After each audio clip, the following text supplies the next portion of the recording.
Hii ni top 5 ya mastaa ambao muda wote wapo smart. Namba 5, Ommy Dimpoz.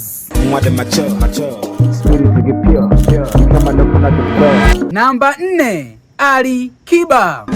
Sitaki tena moyo, ikiwezekana nipewe mwingine. Namba 3, Diamond Platinum. Alhamdulillah, angeniua yule. Namba 2, Hemedi PhD.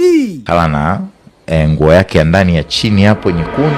Wanangu wa kubeti, wanangu wa mikeka, kwenye bio hapo kuna neno limeandikwa wawekezaji. Gusa hilo neno, fuata maelekezo, tukutane WhatsApp. Hakikisha umenifollow, umelike, umeshare, alafu shuka kwenye comment hapo niambie ni msanii gani ambaye muda wote yupo smart.